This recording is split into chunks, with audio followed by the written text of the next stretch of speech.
Mr. Bones is pretty excited. He just got his health insurance card in the mail today, but he's a little unsure of what all the numbers and letters mean and what he's even supposed to do with it. So let's break it down for him. Come on, Bones, let's go do health insurance cards.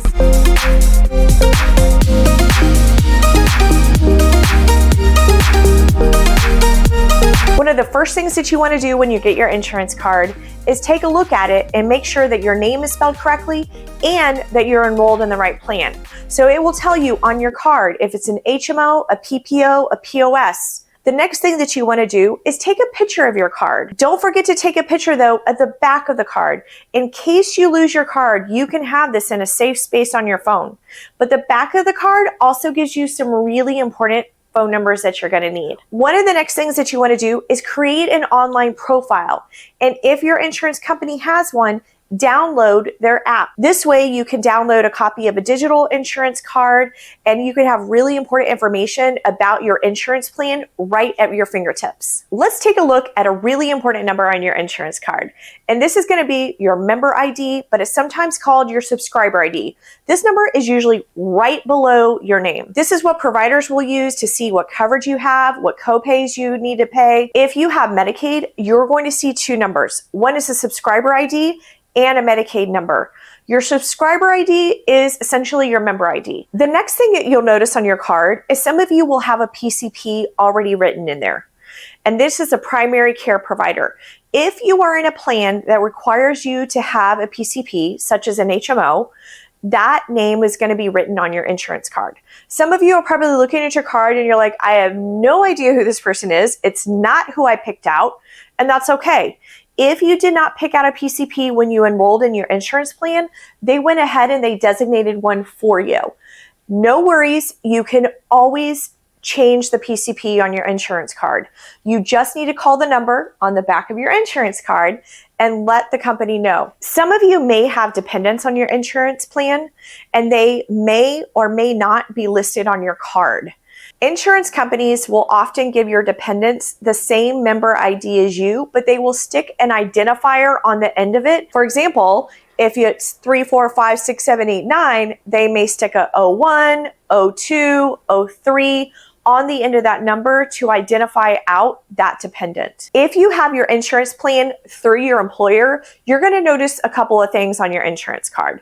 One is most of you will probably see your employer listed in probably the top right-hand corner of your insurance card. The other thing that everyone will see is what's called a group number. This group number is specific to your employer and their plan. The next thing we're going to talk about has to do with your pharmacy benefits. Anytime you see the letters RX, that automatically should flag you that it's talking about pharmacy. So you'll see a couple of different combinations of letters and numbers, but don't get caught up in all that.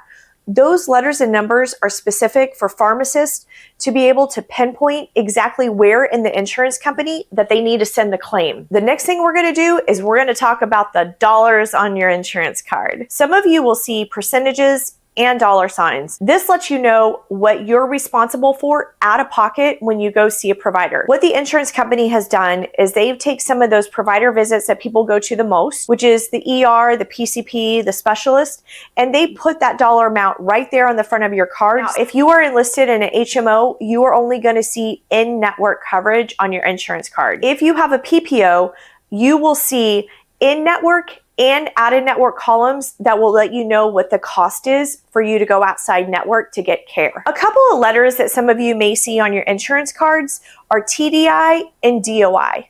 This is Division of Insurance, Department of Insurance, and Texas Department of Insurance. All insurance companies are regulated, but some fall under different specific state regulations, and that's when you see that listed on your card. If you have a Blue Cross Blue Shield card, something you'll see on your card, which always looks kind of fun, is you'll see a little suitcase. Now, if you have a PPO, you will find the PPO inside the suitcase. This means that you have out-of-area coverage for your insurance plan. If you have a blank suitcase, this means that you have an HMO and you still have out-of-area coverage with that. If you don't see a suitcase, this means that you do not have out-of-area coverage and it is only specific for usually the county that you're in. Bones and I hope that you feel a lot more comfortable about your insurance card than you did a few minutes ago. I know that there's a lot of information around your insurance card that we probably didn't even cover. Don't forget to go to your health insurance website. They can be incredibly helpful with information that you need. Our mission is that you know what's happening in the healthcare world and you know how to navigate it. Until next time, be well, my friends. We can't wait to see you again.